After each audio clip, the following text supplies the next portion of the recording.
सबसे प्यारी है, माँ तू जग में न्यारी है। माँ तू सबसे प्यारी है, माँ तू जग में न्यारी है। अपने आंचल में रखना, अपने आंचल में रखना। हमें वरदानों से भरना। माँ तू सबसे प्यारी है, माँ तू जग में न्यारी है। माँ तू सबसे प्यारी है, माँ तू जग में न्यारी है। पिता, पुत्र और पवित्र आत्मा के नाम पर आमीन। आप सबों को जय यीशु। हम लोगों ने कल के बाइबल कोर्स के अंदर होसिया का ग्रंथ का इंट्रोडक्शन, उसके अंदर कैसे कैसे विभाजन किया है और उसके अंदर विशेषकर जो प्रोफेटिक सिंबॉलिक एक्ट होसिया से कहते हैं, किसी वेश्या से विवाह करने के विषय में, वो जाकर के विवाह करते हैं, उनके 3 बच्चे होते हैं, उनका नाम क्या है और उसका अर्थ क्या है, ये सब हम लोगों ने कल के क्लास में मनन चिंतन किया। और इसके अंदर अध्याय 1 से लेकर के अध्याय 3 तक जो कुछ इस्राएल के पाप का वर्णन किया हुआ है, उसी का एक्सप्लेनेशन है। आगे के सारे अध्याय ये मैंने बता कर दिया था। होसिया का अध्याय 4 से लेकर के 14 तक का अध्याय के अंदर यही एक्सप्लेनेशन कर रखा हुआ है।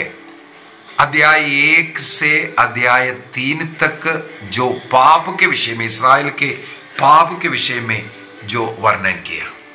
इसलिए कई जो प्रोफेटिक के सिंबॉलिक के एक्ट के द्वारा हमें ये समझाते हैं कि इस्राएल का क्या पाप था, क्या गलती था। तो आज हम लोग इन अध्यायों में से 14 अध्यायों से थोड़ा सा जल्दी जाएंगे। वहां क्या क्या हमें बता करके दिया है। अध्याय 1, अध्याय 2 और अध्याय 3, इसके अंदर मैंने बोला है इस्राएल का पाप का वर्णन।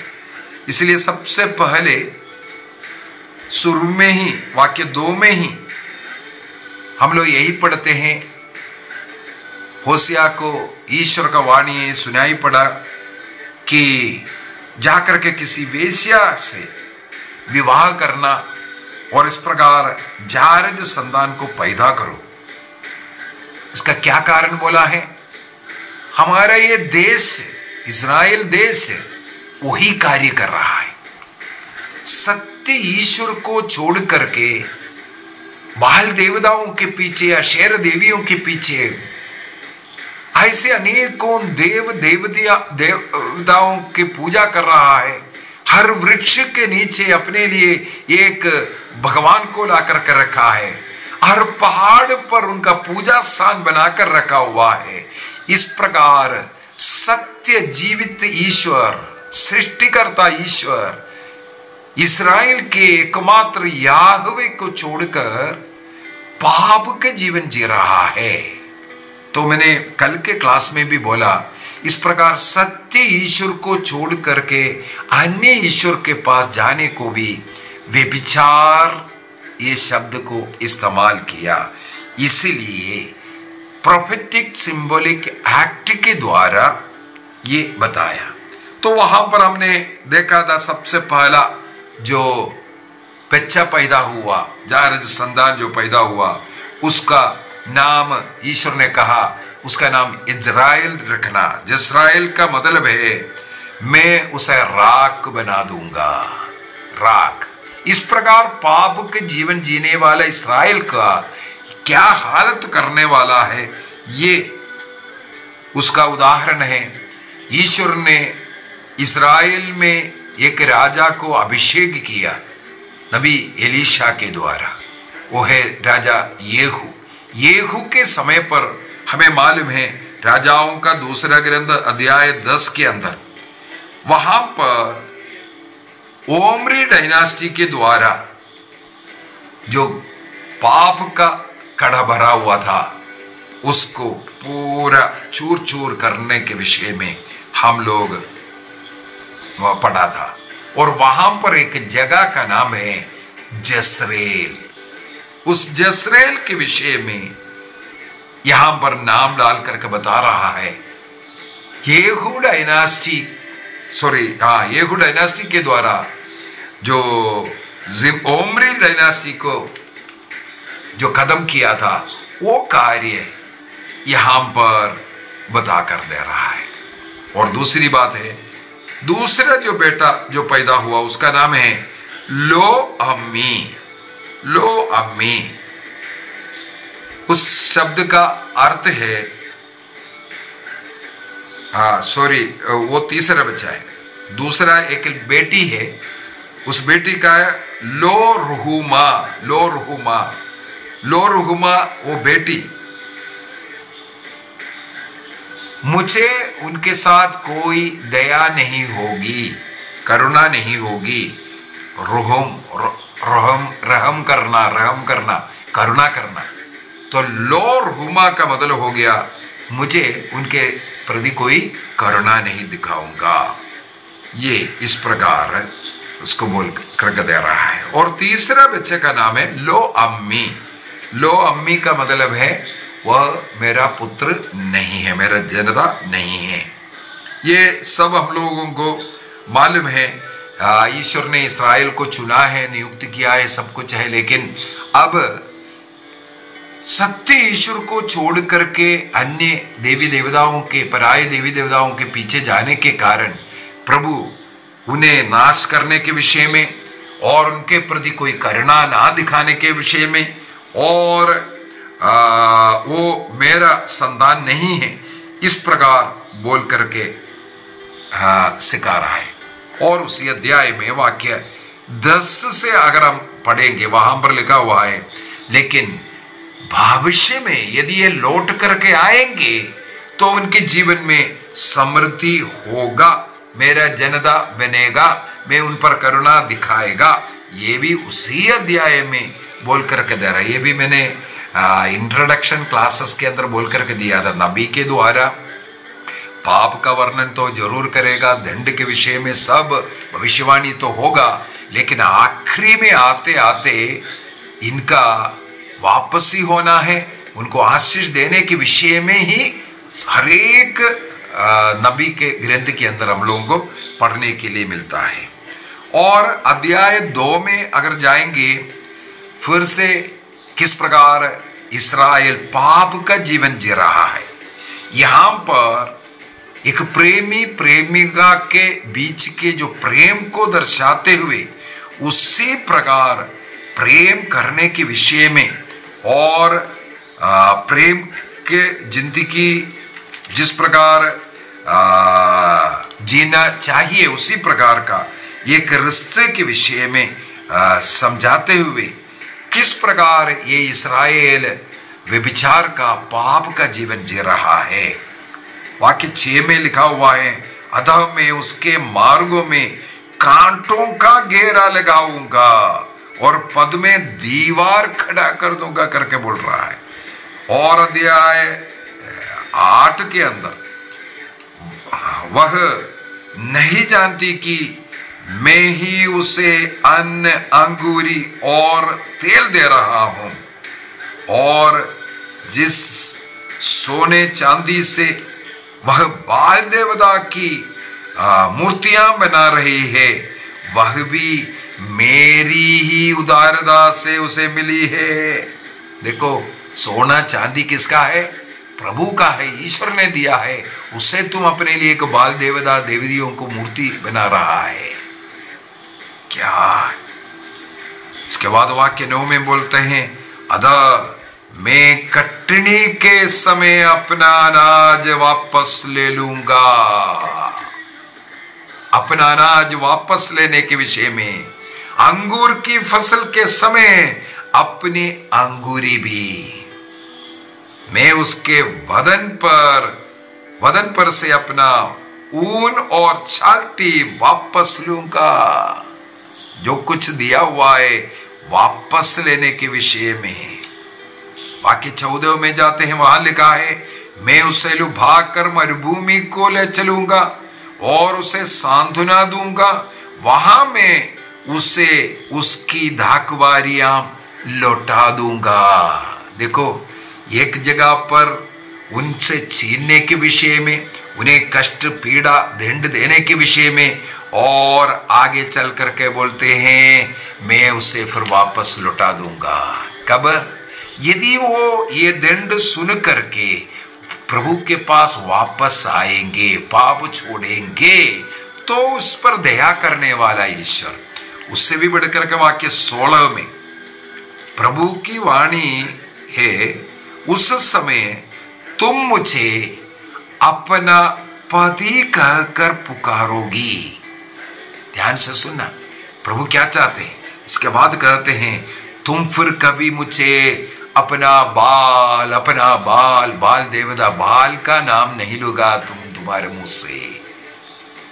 देखो, पति पत्नी के रिश्ते के समान उस प्रेमिका के बीच में जो प्रेम जो है, उस प्रकार इस अध्याय के अंदर प्रभु इस्राएल के साथ किस प्रकार व्यवहार करना चाहता है, और प्रभु पति बनकर के रहना चाहता है, कभी बाल नहीं कहेंगे, ये कहते हैं। इसके बाद अगला 18वां वाक्य वहां पर कहते हैं, उस समय में इस्राएल के पक्ष में वन के पशु पक्षियों और भूमि पर रेंगने वाले प्राणियों के साथ व्यवस्था स्थापित करूंगा। देखो, व्यवस्था स्थापित करने के विषय में यदि हम लोग यहां पर थोड़ा ध्यान देंगे, अगर मनुष्य ने, ईश्वर ने संसार को सबसे पहले क्या किया?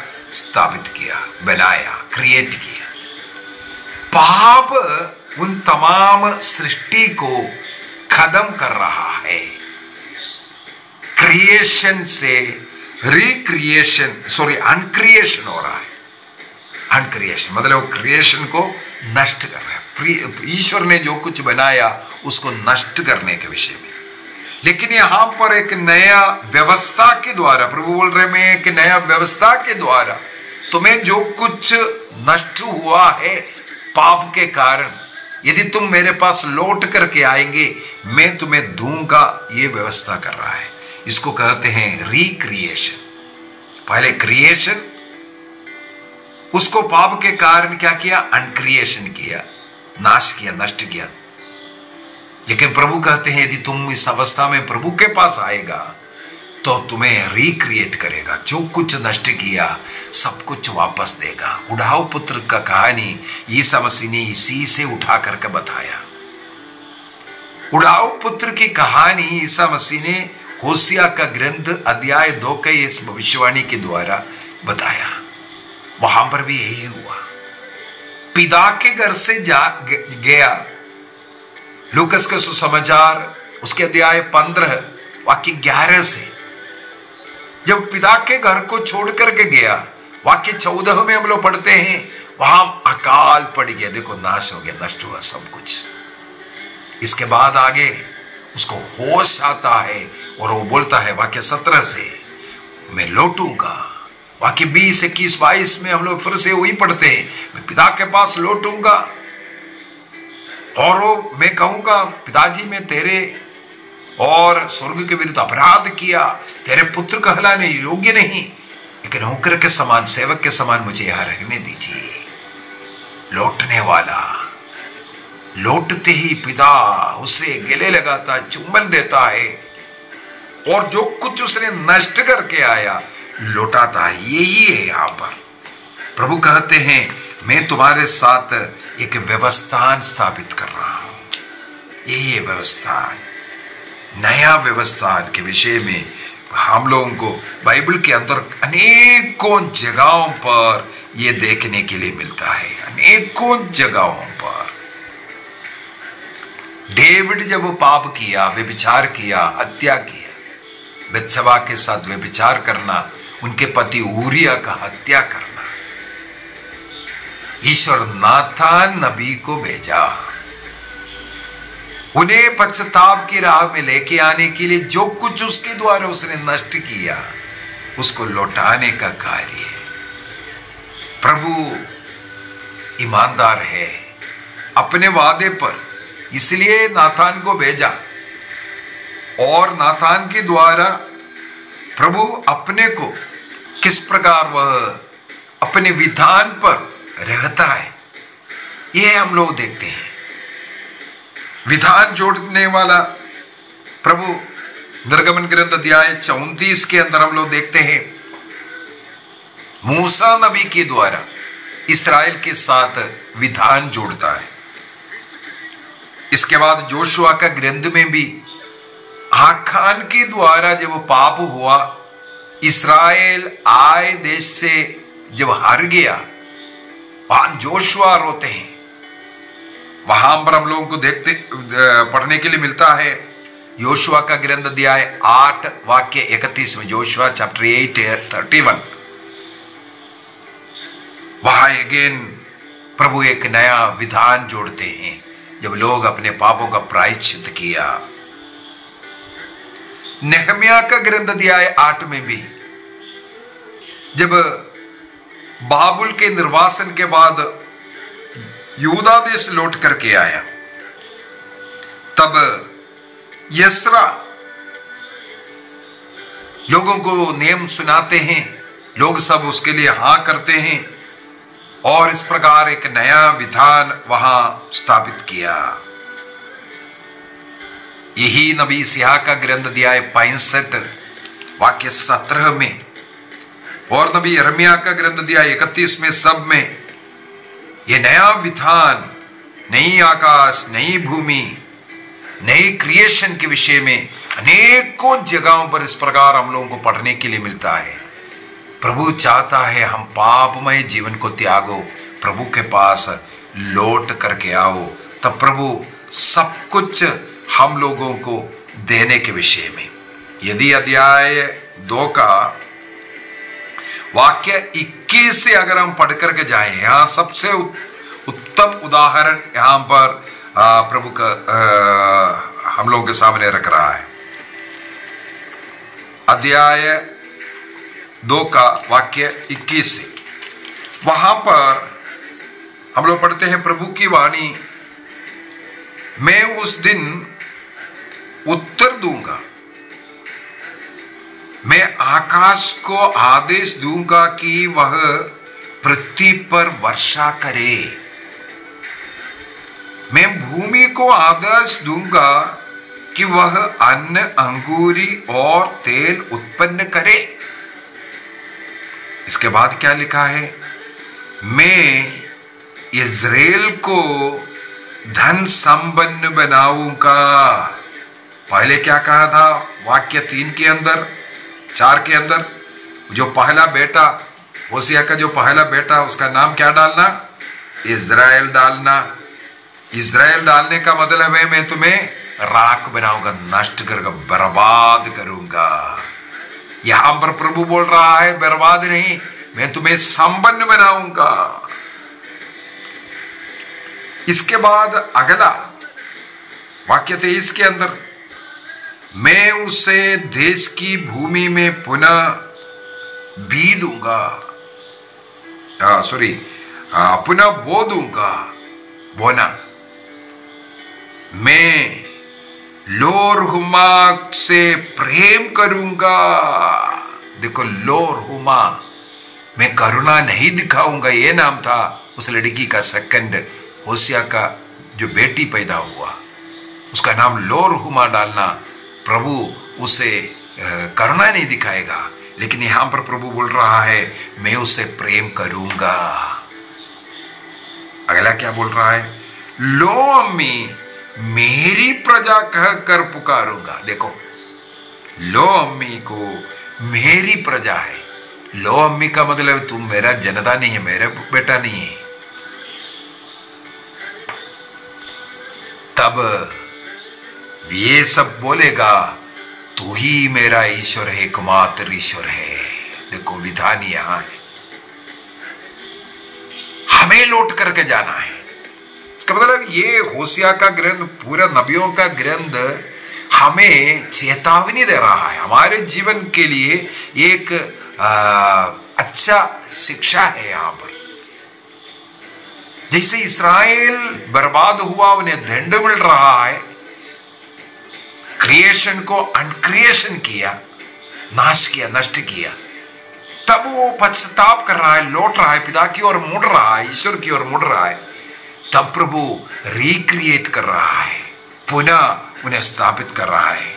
इसी को ही कवनेंट कहते हैं, इसी को ही विधान कह रहा है। अभी अध्याय 3 के अंदर फिर से पाप करने वाले इस्राएल के विषय में वर्णन किया, और फिर से दूसरा एक और वेश्या से विवाह करने के लिए बोल रहा है। और अध्याय 3 का वाक्य 4 के अंदर लिखा है, यदि तुम इस प्रकार पाप करते रहेगा तो तुम विनाश होगा। और पाप को छोड़ करके अगर वापस आएंगे, बहुत ही अच्छा है, अध्याय 3 का वाक्य 5 को अगर पढ़ेंगे, वहां पर यही लिखा हुआ है, यदि तुम छोड़ करके वापस आएंगे, उसके बाद प्रभु ईश्वर को ढूंढेंगे तो और दाऊद को राजा मानना शुरू करेंगे। दाऊद को राजा, इसका मतलब नॉर्थ और साउथ, उत्तर भाग का जो 10 गोत्र का इस्राएल और साउथ भाग का 2 यूदा बेंजामिन, ये 2 ऐसा अलग अलग नहीं होगा, एक ही राजा। इसका मतलब दाऊद का नाम लिए एक ही राजा, एक देश तुम बन करके रहेगा। देखो विभाजित देश, विभाजित होने का भी पीछे का कारण, कुटुंब में, घर में लड़ाई झगड़ा होने का पीछे का कारण, घर में प्रार्थना नहीं, घर में प्रथम स्थान नहीं, घर मिलकर के चर्च मिसा बलिदान में भाग नहीं ले रहे, प्रभु का शरीर रक्त मिलकर के योग्य रीति से घर में सब लोग ग्रहण करेंगे तो वो घर टूटेंगे नहीं। घर को इकट्ठा एक मन बनकर के रहने के लिए घर प्रार्थना करने वाला घर बनने की जरूरत है। ये नहीं है, इसी वजह से ये हो रहा है। यदि हम एसेकिएल का ग्रंथ अध्याय 48 को पढ़ेंगे, वाक्य 8 से आगे, वहां पर एक मंदिर का दर्शन के विषय में, वहां पर भी जो कुछ नष्ट हुआ वो सब वापस देने के विषय में एसेकिएल भविष्यवाणी कर रहा है। यूदा देश का मंदिर नष्ट होगा, लेकिन दोबारा उसका निर्माण होगा, और ईश्वर मनुष्यों के साथ रहने वाला अदोनाई शम्मा, अदोनाई शम्मा शब्द है, ईश्वर मनुष्यों के साथ, यहां ईश्वर उपस्थित है। तो दाऊद को राजा बनना, मानना मतलब एकजुट होकर के जीवन जीने वाला बनेगा। कब? अन्य देवी देवताएं पर आए देवी देवताओं को, ईश्वर को छोड़ करके एकमात्र जीवंत ईश्वर में शरण लेंगे। तो होशिया के ग्रंथ का अध्याय 1 से लेकर के 3 तक बार बार यही लिखा हुआ है, पाप के कारण विनाश होना, इसके बाद लौट करके आएंगे तो उन्हें करुणा दिखाना। अभी उसी का ही एक्सप्लेनेशन है। मैंने बोला अध्याय 4 से लेकर के अध्याय 14 तक, अध्याय 4 से लेकर के अध्याय 14 तक। देखो हिंदी बाइबल के अंदर उसको सेकंड पार्ट कर करके भी हेडिंग है ना, सेकंड पार्ट में के अंदर वहां पर वो है, उसी का ही एक्सप्लेनेशन एक एक कर करके। होशिया का अध्याय 4 के अंदर शराब के विषय में, पाप के विषय में, देखो वाक्य 2 में देश भर में से सच्चाई और करुणा तथा ईश्वर भक्ति लुप्त हो गई है। ईश्वर लोग वचन के पक्के नहीं है, रक्तपात है, डाके, व्यभिचार, बलात्कार, नृशंस हत्याएं, इस कारण देश शोकग्रस्त हो गया है। वाक्य 11 में क्या लिखा है? अंगूरी चाहे नई हो या पुराना, वह बुद्धि को भ्रष्ट करता है। चाहे नए अंगूरी पियो चाहे पुराना अंगूरी पियो, आपका बुद्धि को भ्रष्ट करने वाला चीज है। बहुत कुछ ऐसा। वाक्य 6 के अंदर, अध्याय 4 का वाक्य 6, धर्म के अभाव में मेरी प्रजा भ्रष्ट हो गई है। होशिया 4:6 फेमस वचन है। धर्म के अभाव में मेरी प्रजा भ्रष्ट हो गए है। अतः मैं तुमको याजक के पद से हटा रहा हूं और ईश्वर की वाणी की उपेक्षा करते हो। अतः मैं तुम्हारे ईश्वर तुम्हारी संतान को तिरस्कृत करूंगा। यहां पर पुरोहितों से विशेषकर बोल रहा है। मैंने इंट्रोडक्शन क्लास के अंदर भी बोल करके दिया था, जनता इज़राइल अगर पाप कर रहा है, ये होशिया का ग्रंथ हो या आमोस का ग्रंथ हो, यहाँ सब हम लोगों को मिला है। क्या बोल रहा था? उसका 3 ग्रुप गलती कर रहा है, पुरोहितगण, नबी और राजा। इन लोगों के गलती के कारण जनता को पाप में गिर रहा है और दंड मिलने का कारण। प्रीस्ट, किंग एंड प्रोफेट्स, ये है यहां से 4 से लेकर के 14 तक का अध्यायों में वर्णन करने का मुख्य पॉइंट यही है। कई जगहों पर पुरोहितों को कोसता हुआ, क्योंकि वो सही मार्ग दिखाना। अध्याय 5 का वाक्य एक ही पहली वाक्य में ही यही लिखा हुआ है। वाक्य 1, याचकों सुनो, इस्राएल के घराने कान लगाकर सुनो, राजा के घराने सुनो। देखो, और पाप करने वाला जगह वहां लिखा है, ताबोर पर्वत पर लोगों को फंसाने का जाल बिछाने का तुमने दिया। ताबोर पर्वत पर क्या है? इस्राएल पाप करने वाला जगह, बाल देवताओं का मूर्ति रख करके पूजा करने वाला जगह। सक्रिया का ग्रंथ अध्याय 3 के अंदर जिस प्रकार जोशुआ का वस्त्र मैला हुआ, इसी प्रकार पुरोहित का वस्त्र मैला है। यसेकेल का ग्रंथ अध्याय 44 में भी हम लोग देखते हैं, साधो को इसलिए एक नया वस्त्र, उजला वस्त्र देता हुआ। अध्याय 5, अध्याय 6, इन दोनों अध्याय के अंदर एक एक जगह का नाम लेकर के वर्णन कर करके बता रहा है। ताबोर के विषय में, शित्तीम के विषय में, मिस्पा के विषय में।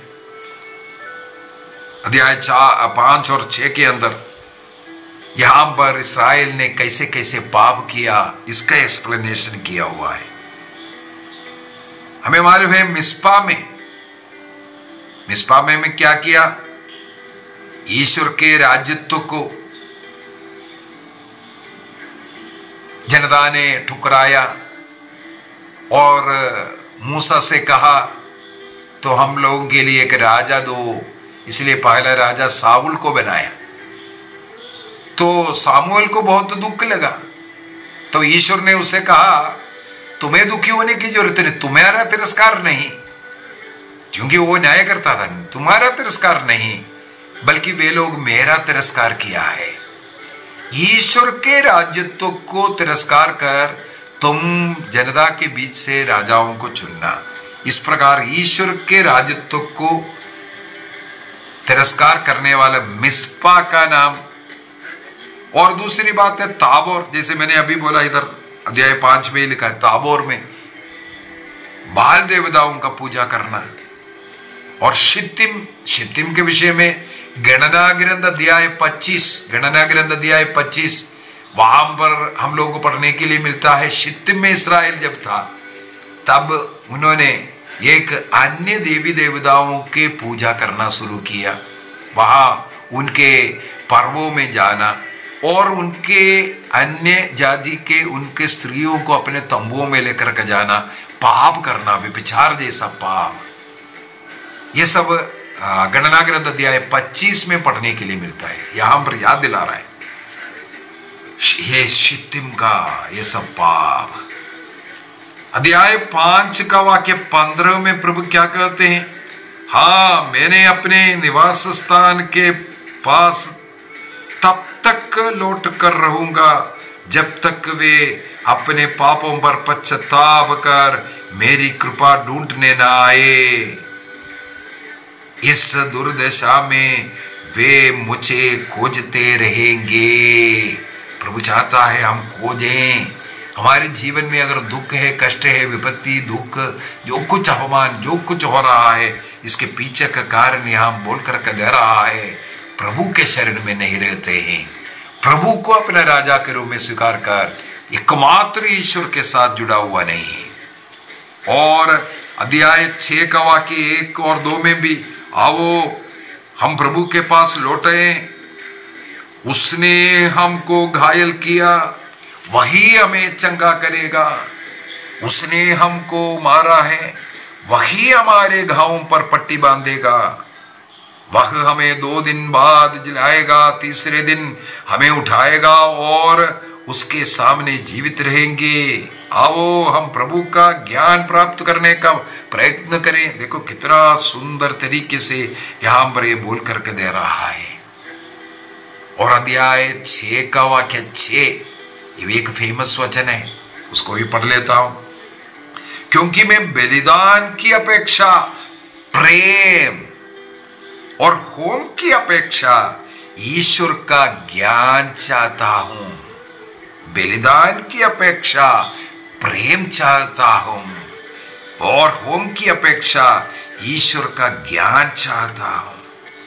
लेकिन ईश्वरीय ज्ञान से बढ़कर के संसार में हम लोग भटक रहा है।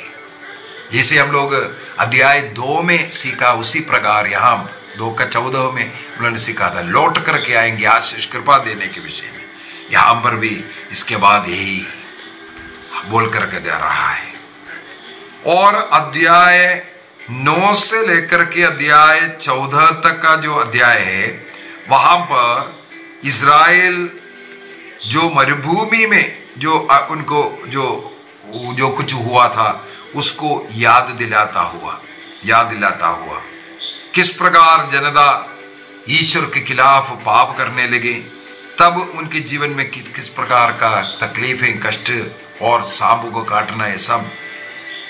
और इसको देख करके लोग प्रभु की ओर लौट करके आया।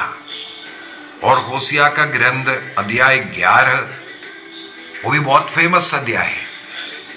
अध्याय 11, वहां पर इस्राएल जब बालक था तो मैं उसे प्यार करता था, जैसे एक छोटे बच्चे को माँ प्यार करते हैं, उसी प्रकार यहाँ लिखा, वाक्य 3 में लिखा है, मैंने इब्राहिम को चलना सिखाया, मैं उसे गोद में उठाया करता था, किंतु वे नहीं समझती कि मैं उनकी देखरेख करता हूं।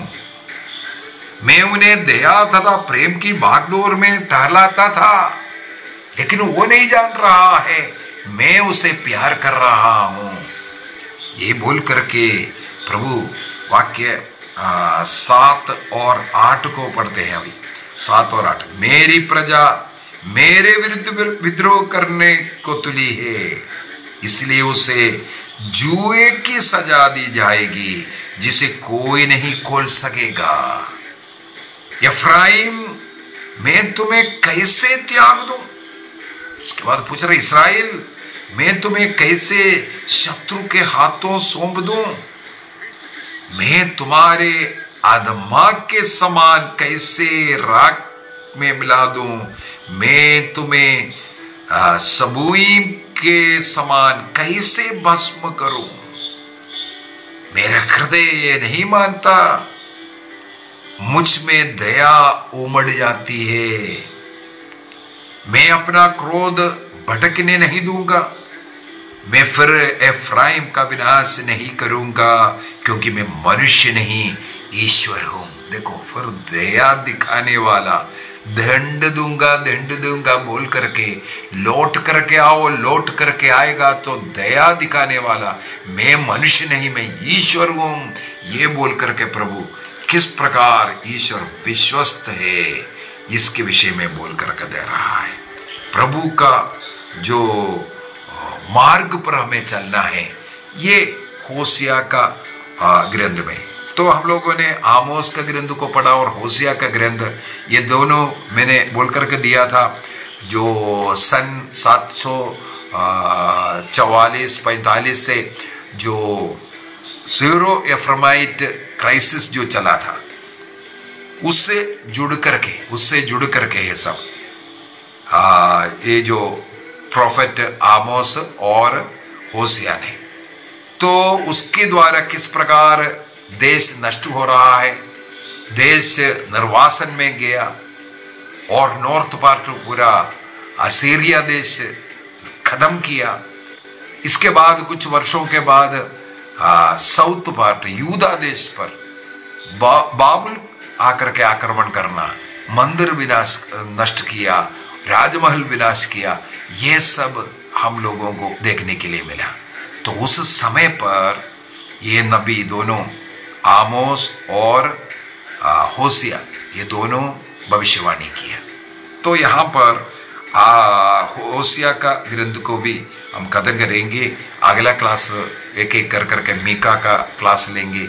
उसका मैंने बोला इसका कारण क्यों है यहाँ वहाँ से लेने का, वो राजाओं के इतिहास, इस्राएल के इतिहास से जोड़ करके सिखाने के कारण हमें ऐसा सीखेगा। तो ये किताब हम पढ़ेंगे जब होशिया का ग्रंथ अभी पढ़ना शुरू करेंगे, अध्याय 1 से लेकर के 3 तक। हाँ, ये पाप के विषय में इसका एक एक्सप्लेनेशन, कैसे कैसे पाप किया, 4 से लेकर के फिर 14 तक वो, और बीच बीच में प्रभु हमें याद दिला रहा है, यदि लौट करके आ जाओ करना दिखाऊंगा, लौट करके आओ करना दिखाऊंगा। अगर लौट करके नहीं आ रहे, दूर है, तुम्हें भस्म कर दूंगा, तुम मेरा पुत्र नहीं है, तू मेरा देश नहीं है। इस प्रकार छोड़ने वाला, लौट करके आना, ये हमारे मन में है। यदि हमारा जीवन थोड़ा आंख बंद करेंगे, हम थोड़ा सा मनन चिंतन करेंगे, हम किस प्रकार का पाप के अधीन में रह रहा है, गुलाम बनकर रह रहा है। आमोस का ग्रंथ और होशिया का ग्रंथ हमें यही वार्निंग दे रहा है, मेरा परिवार विनाश ना हो। वो क्रूसित प्रभु मेरे लिए क्रूस पर मरा था। उस क्रूस मृत्यु का फल प्रभु से जुड़े रहने में ही मिलता है। प्रभु से जुड़ना है। प्रभु से जुड़ने का मतलब है कलीसिया का, प्रभु का शरीर, कलीसिया का सदस्य बनकर रहना। कलीसिया का सदस्य का बनने का मतलब है कलीसिया के नियम के अनुसार हमें जीवन जीना। कलीसिया का नियम प्रभु का नियम, बाइबल का नियम है। रोज प्रार्थना करना, रोज मिस्सा बलिदान है, प्रभु का शरीर रक्त को ग्रहण करना, योग्यता से ग्रहण करने के लिए पाप स्वीकार करना, जो 7 संस्कार है, सांस्कारिक संस्कार को ग्रहण करते हुए एक सैक्रामेंटल लाइफ जीवन जीने का निर्णय करना, पाप को छोड़ना, हमारे बलहीनताओं को याद करना, उन बलहीनताओं से बाहर निकलने के लिए बार बार पाप स्वीकार करना है, दृढ़ निश्चय करना है, मुझे यीशु जैसे जीवन जीना है। पवित्र आत्मा हम सबों पर उतरावे, हमारे कमजोरी को, बलहीनता को छोड़ने के लिए शक्ति दे।